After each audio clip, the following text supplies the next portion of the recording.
Good evening, everyone. My name is Manaka Matsumoto. I play violin, and I'm a third-year Doctor of Musical Arts student at Stony Brook University. March is Women's History Month, and today I'm very excited to celebrate the legacy and birthday of one of my favorite women composers, Elisabeth Jacquet de la Guerre, a pioneer of French Baroque music. Joining me this evening is our Department of Music's very own Arthur Haas, Professor of Harpsichord, Early Music, and Continuo. Good evening, Arthur. How are you? I'm fine, thanks. I'm so happy that you invited me to do this. Yeah, so good to see you. Arthur Haas is one of the world's most renowned performers of Baroque music. He's currently a member of the Baroque ensembles Aulas Ensemble, Empire Viols, and Golden Glitter, and is also on the harpsichord faculty at Yale and Manus. He has been praised in the press for his interpretations of French keyboard music, and one of his CD releases is in fact of in 2007, Le Clavecin Français La Terpsichore, featuring music by Elisabeth Jacquet de la Guerre and Francois Couperin, which we will talk about later in the interview portion. Before anything else, I just wanted to ask, just really briefly, actually, what do you think about Jacquet de la Guerre's music? When I you, think she's one of the great composers in the Baroque period. In fact, in all periods, her music is an amazing fusion of both Italian and French styles, and that's what sort of makes her unique in the way she was able to blend these two main factors, these two main stylistic functions in the Baroque period. So she's always been one of my favorite composers. When I first started getting interested in playing harpsichord and in French music, I was really attracted to her music, and I have been ever since. yeah, when I listened to her music, I was really struck by some innovative things she did with word painting and like some of her cantatas, and also some of the way she used harmony. I was really intrigued by some of those things. So I would like to ask you a few questions about Jacquet de la Guerre, but before we do, I just wanted to talk a little bit about Jacquet de la Guerre and like about who she was and her place in history. Um, so Elisabeth Jacquet de la Guerre was born on March 17, 1665 in France. She was born to a family of musicians, music instrument makers, and architects. She was very proficient in music at a very early age. She played keyboard and she sang, and she was also a child prodigy and even performed in front of King Louis XIV of France. She was also one of the first women in history, actually the first French woman to write an opera, which was also staged during her time. And aside from the opera, she also composed in a variety of forms, such as the keyboard prelude. She has composed violin sonatas, trio sonatas, and a lot of vocal music, such as a cantata, and she was really a pioneer during her time. So this is just a little idea of who she was.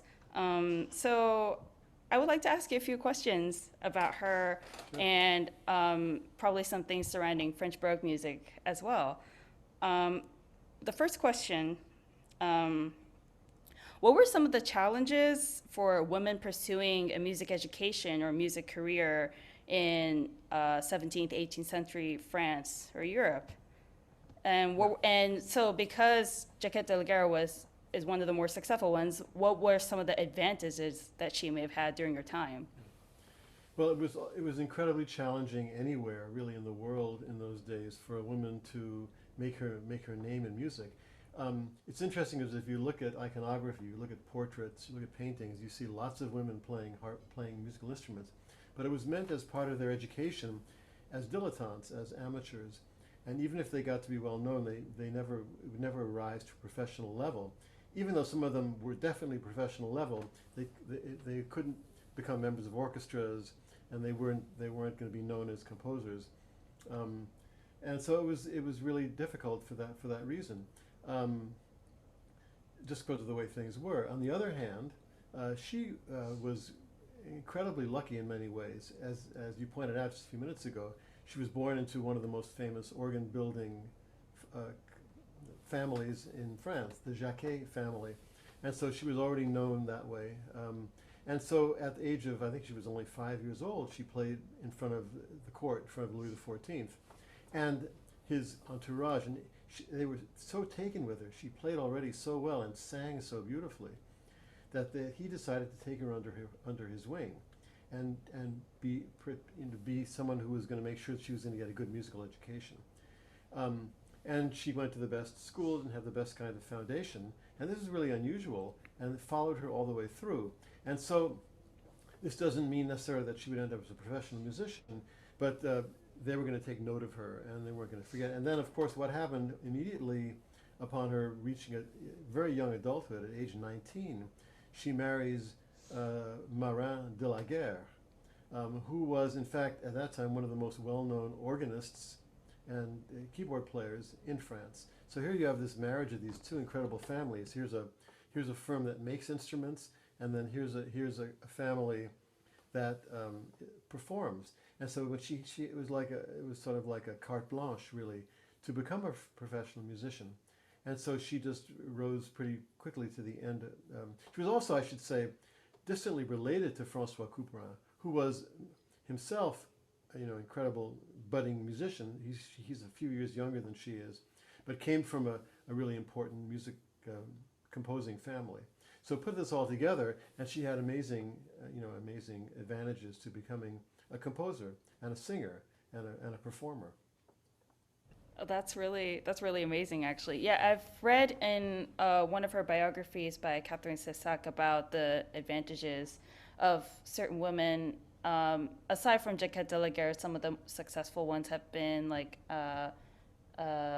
Barbara Strozzi was like another example, and most of them she pointed out were like born into musical families and had like the sort of connections to become successful. But undoubtedly, they've had they have very unique voices, and I'm glad they have found their place in history today. Yeah. So, second question. With now her music has been analyzed by historians, and Jacquet de la Guerre displays stylistic choices that were innovative even for her time, such as her instrumentation or the way she uses instruments, word painting and cantatas, and also her treatment of dissonances. How was her music received during her time? Well, I know her harpsichord music the best, and some of the instrumental music, and I know that was really well received. There were a number of sort of really wonderful things said about her. There was poetry dedicated to her, and she was actually called Terpsichore, which is one of the muses. And one of the poems said that if there was a possibility to get a 10th muse instead of just the 9, she would be that person. And so she was really considered an excellent composer. There was, of course, we're going to talk about this later, but there was a book that came out at the beginning of the 18th century of all the famous people in the arts by someone named Titon Duthier in France. And there aren't that many musicians in there, but she's the only woman who's mentioned, and she's also one of only a few people where there was actually a medal struck in her honor with her picture on it. And so she was, and this is along with people like Lully, maybe the most important musician in France in the 17th century, and other really very, very famous people. And it's the motto that says her, there's a picture of her, and on the reverse it says, translated from the French, "Among the great musicians, I am vying for the prize. I dispute the prize." So should be carried. So one gets the impression of someone who was she was gutsy.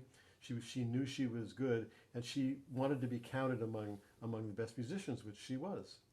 That's amazing. That's really cool to hear, actually, because I personally have been inspired by the 9 muses. So to hear about that, how people considered her the 10th one, is actually that's really surprising, and that's really cool.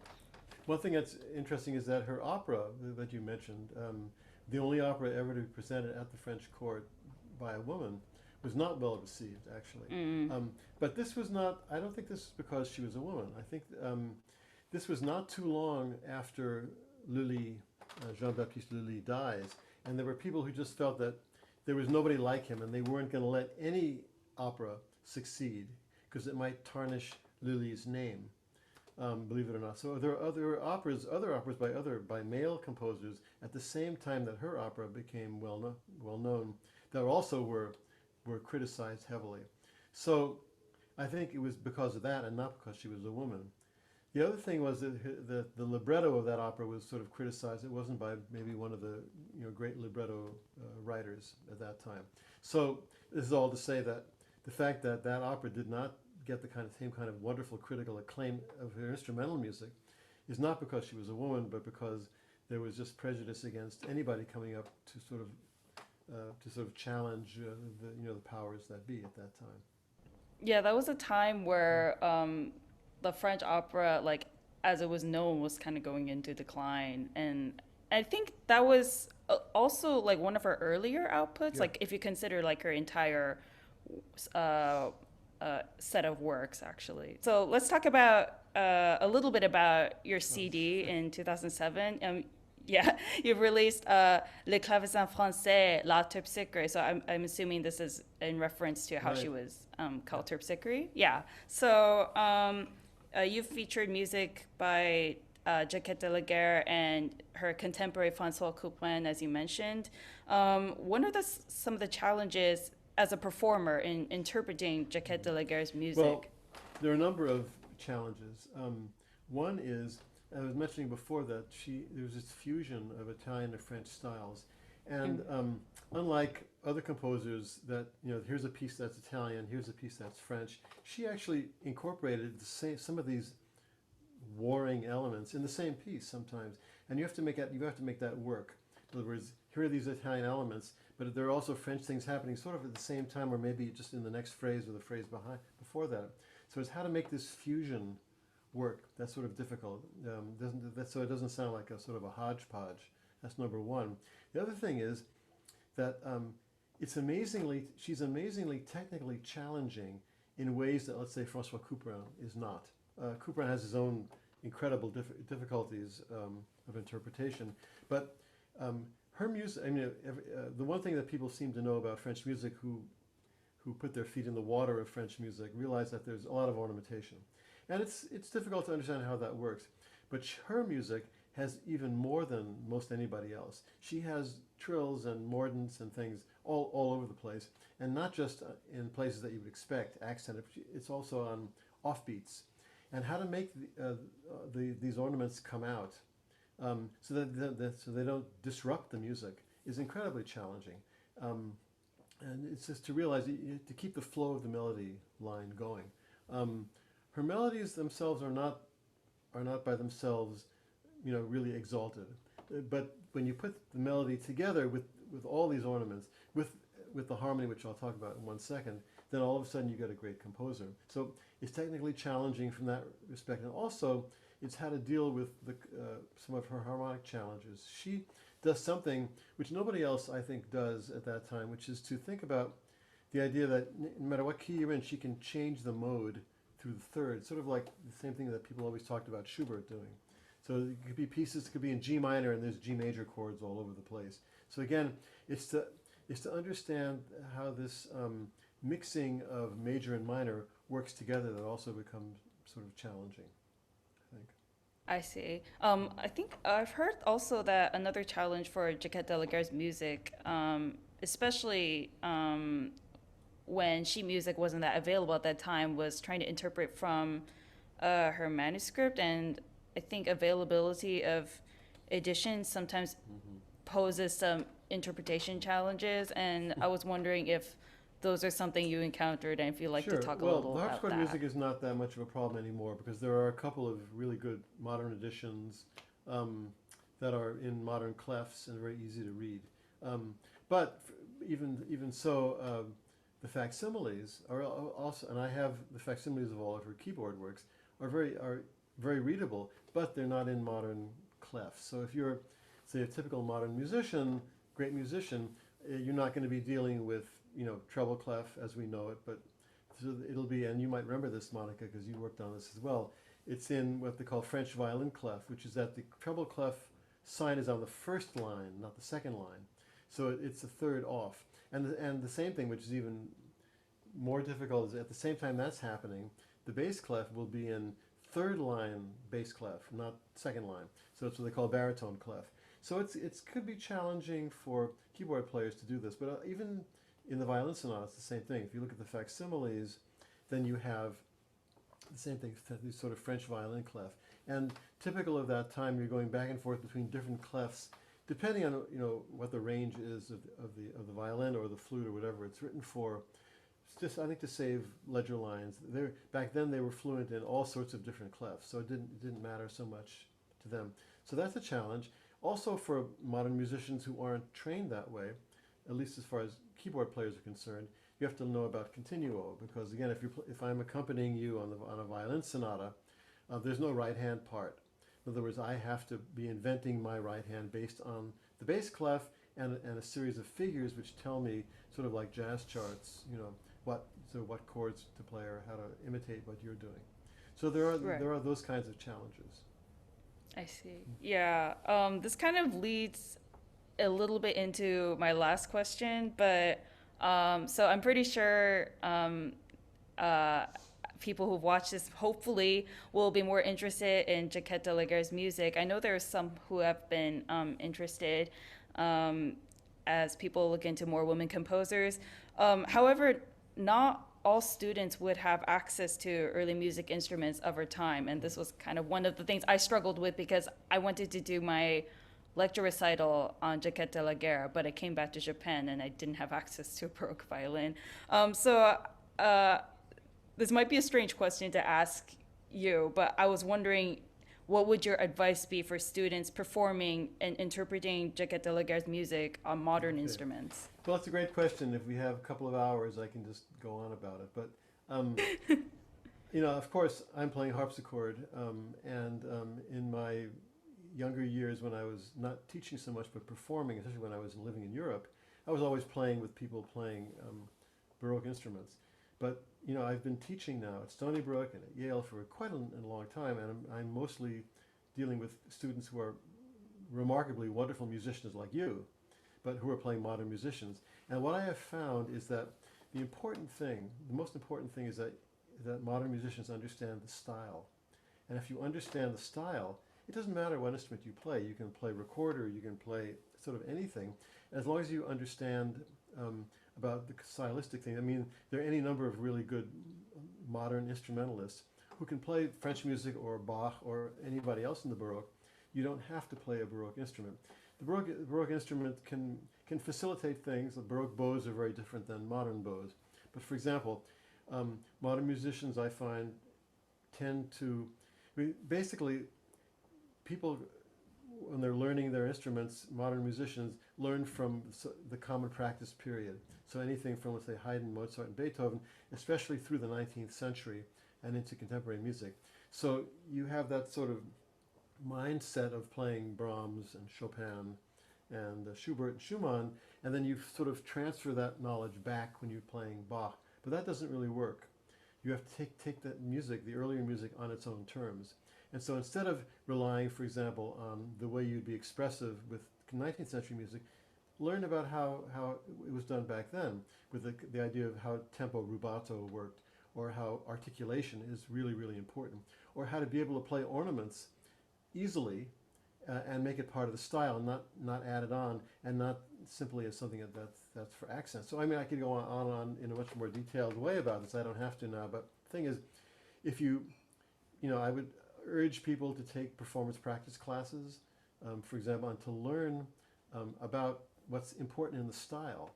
And you can do that on modern instruments, whatever they are, whether they be modern oboe or violin or cello, wind instruments, keyboard instruments. I just to play one last thing about that. This last fall, I participated in a semester-long series of master classes and seminars with Professor Gil Kalish at Stony Brook and his piano students, looking at all the partitas, the keyboard partitas of Bach. And these were all pianists playing, one after the other, 6 partitas. And if you play it the way you'd play 19th century music, it's not that interesting.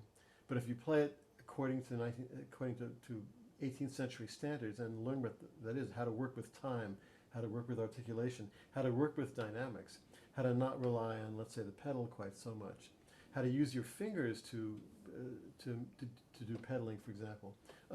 You can play the pieces really, really beautifully. So that's the long answer to your question, is that, you know, modern musicians can do it. It's different than period instruments. If there's one advantage to period instruments, is that those instruments were made for this music. So in a certain respect, once you can master those instruments, it's a little bit easier. Like the Baroque bow facilitates the kinds of you know, strong and weak that a modern bow doesn't have. But that doesn't mean you can't do it with a modern bow. Or the kinds of strings, you know, Baroque instruments have gut strings. If you're not using gut strings, you can still sort of play. You can still play stylistically. So I hope that is helpful. I agree that listening to Baroque music on Baroque instruments really is a really unique experience.